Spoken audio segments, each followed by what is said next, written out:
Welcome, everyone. This is Jamie Flinchbaugh, your host of People Solve Problems. And today we have a special guest with us, Mark Reich. Mark, how are you doing today? Really good, Jamie. Thanks for having me on. Yeah, glad to have you on. So, a brief introduction of Mark. Spent 23 years at Toyota, learning and leading its management systems, and then moved on to the Lean Enterprise Institute. Spent 13 years there, spreading that learning. Currently acting as senior coach and chief engineer of strategy, and has a new book, Managing on Purpose, which centers around but builds upon Hoshin Kanri and all the wonderful things that comes with it. So that's what we'll talk about today.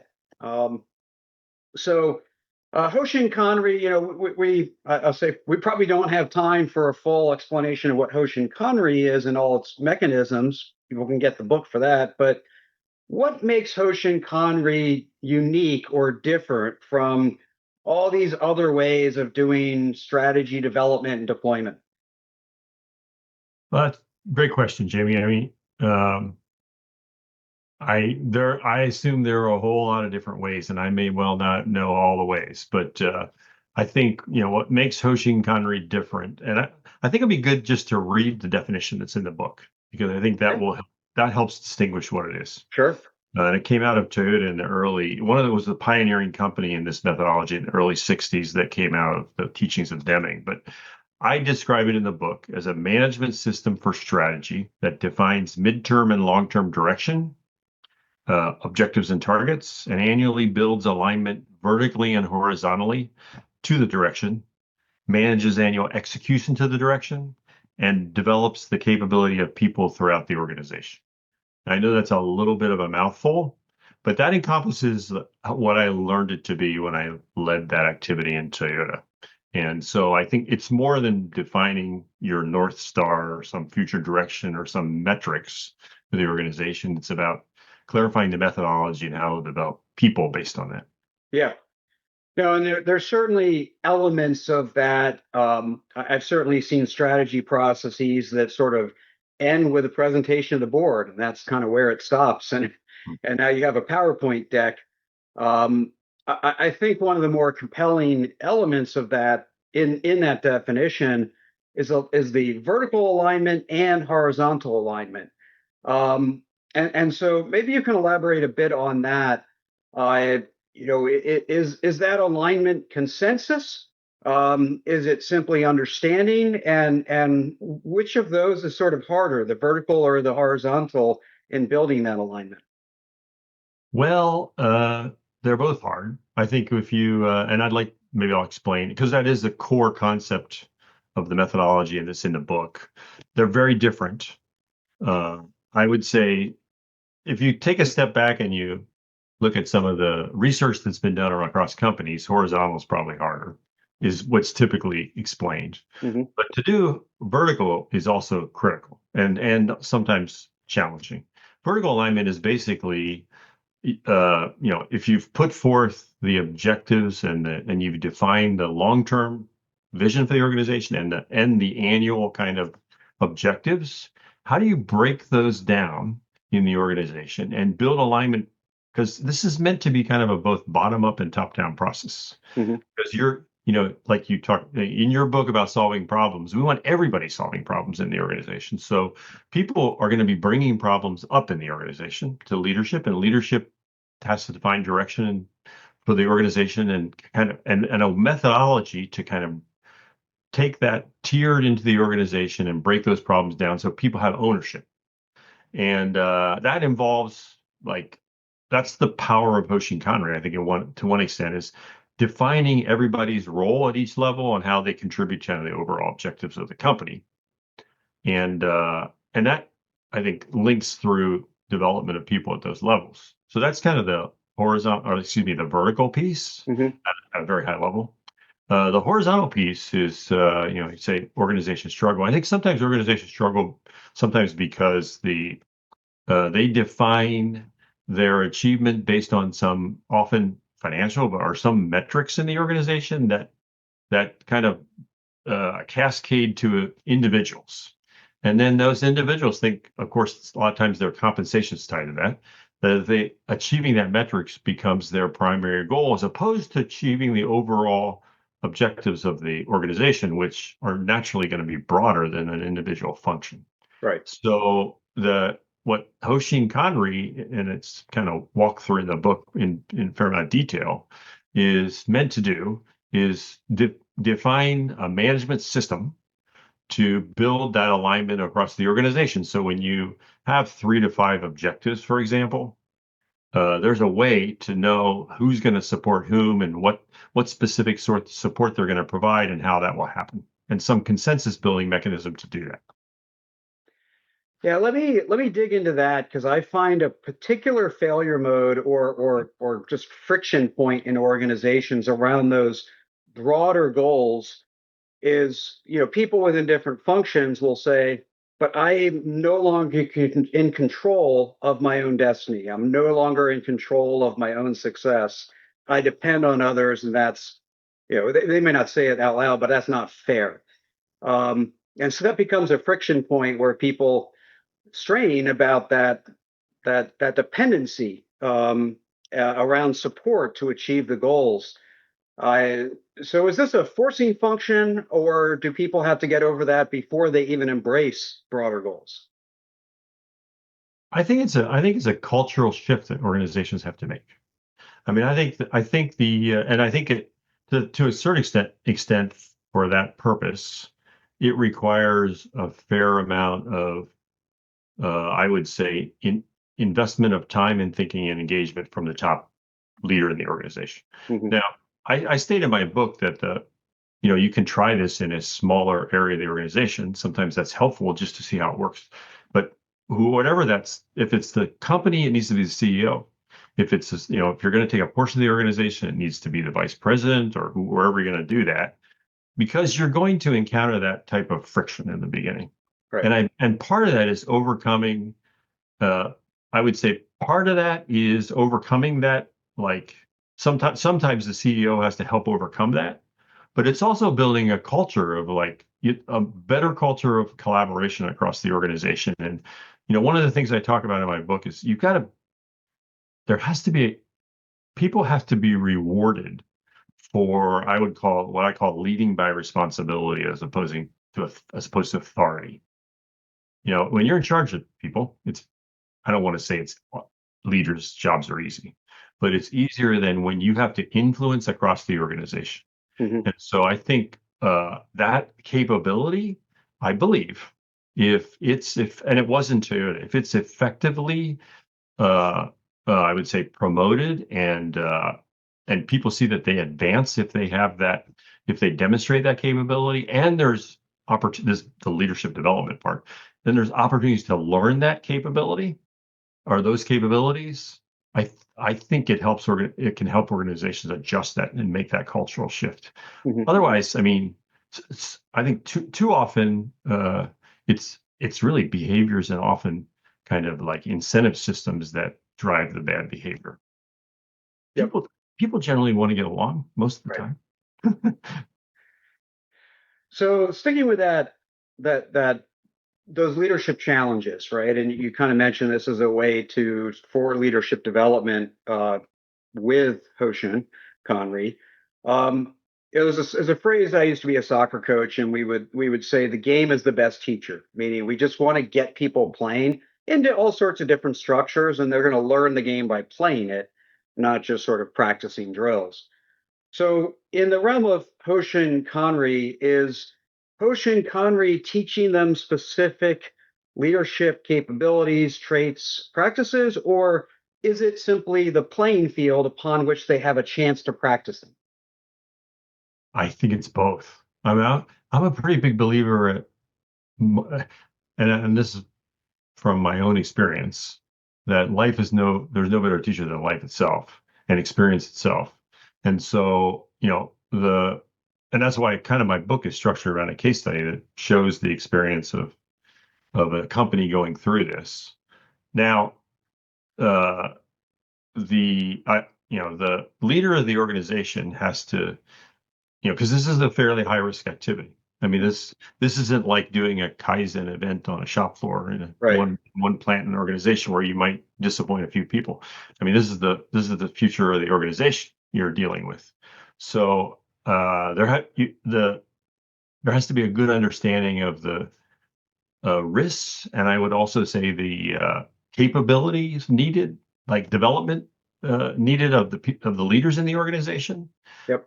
to tackle it. But I believe you have to learn this through doing it, because so much of the particularly the I would say the, let's call it, the interpersonal mechanisms that what we talk about in the book a lot about catchball, with Mhm. vertical and, like you were just talking about, vertical and horizontal catchball. Vertical catchball is about development of people, so you have to practice that. And horizontal catchball is about how to build alignment across the organization, and you got to practice that. You got to put that in practice too. So I'm a big believer that you got to practice it. Great. Well, That answers your question. it does. Lots of opportunities to practice with this. So you mentioned it's high risk, right? Because you're making big decisions about where you're headed and what work you need to do to get there. While we're recording this, we could characterize the world as volatile and uncertain. And I'm going to guess that by the time the episode is released, we can still characterize the world that way.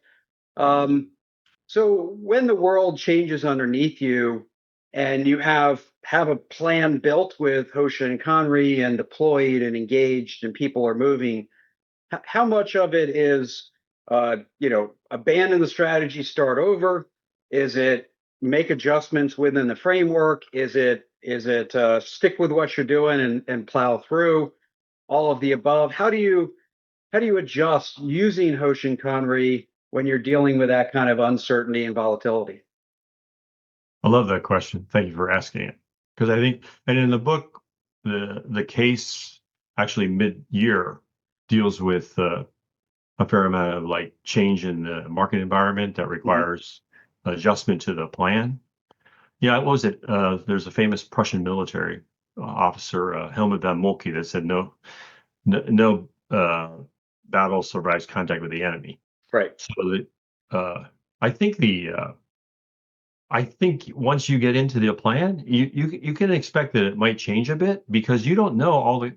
I mean, you're going to put together a plan. You don't necessarily know all the capabilities of the organization completely. Hmm. You don't know all the potential market forces. I mean, because you're speaking to the volatility, I think, externally, but there's volatility internally. I mean, in the middle of your plan, the important vice president decides to take a new position in a different company. I mean, those kind of things can potentially cause instability and necessary changes in the plan, I think. Hmm. But one of the things I learned of great value into it, I was talking about this with John Shook just about a month ago, is the we put an incredible amount of effort into learning to plan. And that was like a fundamental skill. Particularly if you were in an administrative function in Toyota, or even in production, really, you learned to plan. And that was because uh, it built a core skill.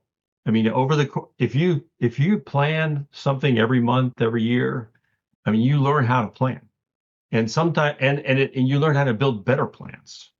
You can't control the external environment all the time, Right. but I think so. So building that capability is important. Being flexible is important. And I say that because you kind of brought up the point: should we shift? And I'm not a big fan also of willy-nilly changing the plan either. I mean, because it becomes too easy for an organization just to say, well, oh, we had this one change, or it becomes an excuse as to why we did, because some small external factor might have impacted our plan. Hmm. So I think you got to build good planning skills. The other thing, maybe just to mention, is I think that this whole idea we're talking about, and I don't think it's given enough, like, there's no science around it, no credibility around alignment and the power of that in changing and being flexible. Right. I think that's a learned skill, alignment in an organization. And when leaders, if you've got, that's why you need, if you have a somewhat stable group of leaders in the organization, and they've learned the power of quickly building alignment and you need to change direction, that'll happen pretty fast. Mm-hmm. Yeah, I fully support that theory. I think the famous quote of the plan is nothing, planning is everything Right. is in the spirit of we practice planning together and we can replan, we can adjust as we go because we've built that capability. So fully on board with that hypothesis. Um, I want to come fairly soon before we run out of time to problem solving. But let me first ask. I've seen Hoshin Kanri done well. I've seen it done poorly. I've seen it done lazily. Um, what are red flags for you if you see an organization, um, not doing it well, not doing it with rigor? What are the first red flags that you'll see um, show up that tell you that something's wrong there? Well, I mean, so you mentioned a really important word there, rigor. Rigor is, I mean, to me, that's a pretty important distinguishing factor to just doing strategy and doing Hoshin Kanri. And that's the rigor of what we talked about at the beginning, PDCA. Hmm. So in the book, it's pretty clearly defined. And I would say that companies that I see do it well versus not, that have defined a lot of rigor around how they build their plan. And that can involve many things, like a good upfront understanding of the market, like all the stuff you talk. Of course, we always talk about in strategy, but understanding customers. But then how do you that whole piece we're talking about how you build vertical and horizontal alignments, Hmm. and then how do you execute on that plan? And I think companies starting out with this need to have a fair amount of, I'd say it's monthly rigor. They set up what we call I call an obea. It's a large room where you can visualize progress of are you ahead or behind and understand status and see that. And then have a good process to reflect on that. Did you achieve your objectives or not?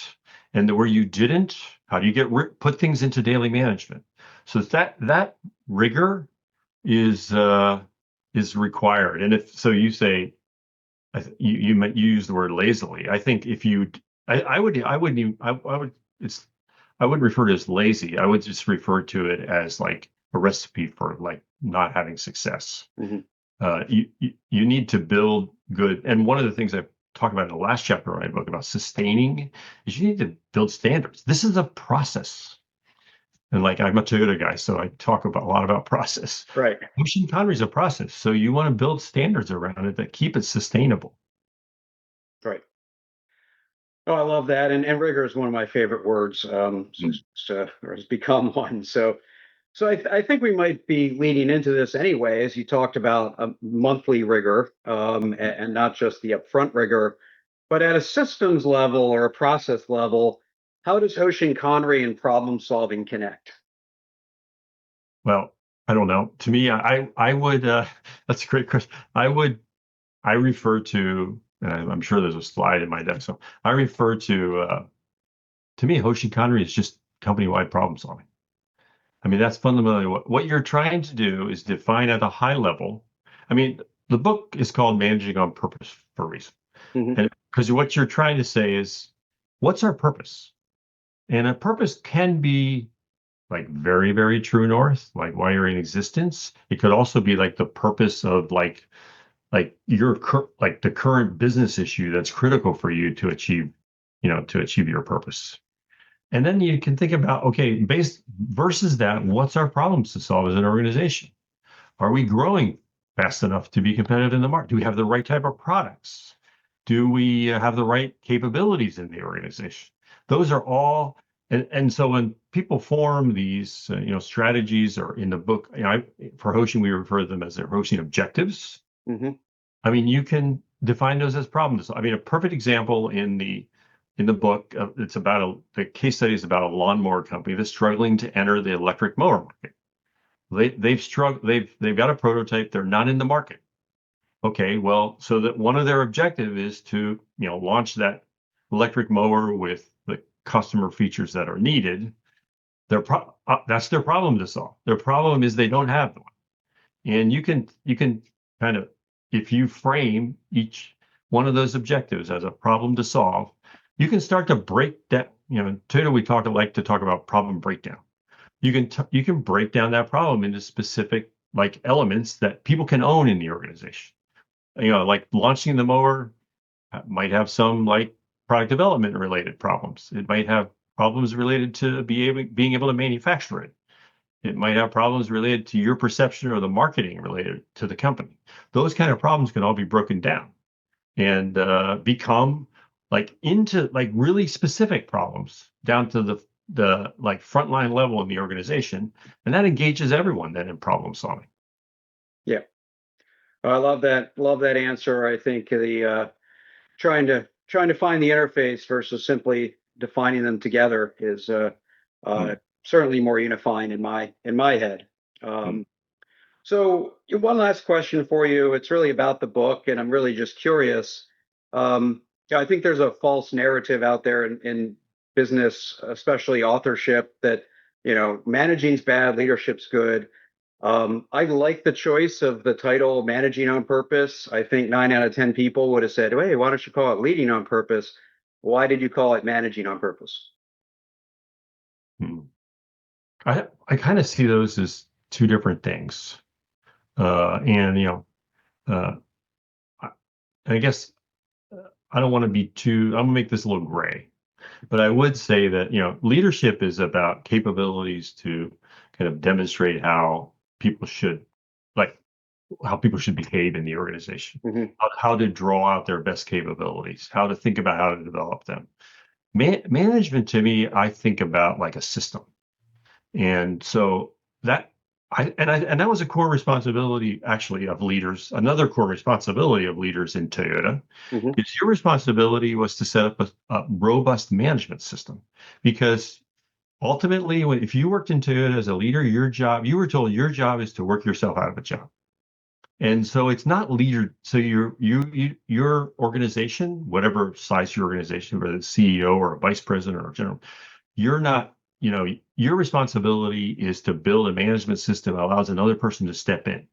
And that means building capability of the people below you, but it also means building a system, like we talk about in the book PDCA, that allows that kind of like self-functioning. So you can drive decision making lower in the organization. And you, as a leader, take responsibility to take on new and innovative like areas of the company, Yeah. as opposed to having get caught wallowing in the day to day, which is what happens a lot, I think, with leaders. So the management, to me, management is critical, and a management system to support that is part of leaders' job.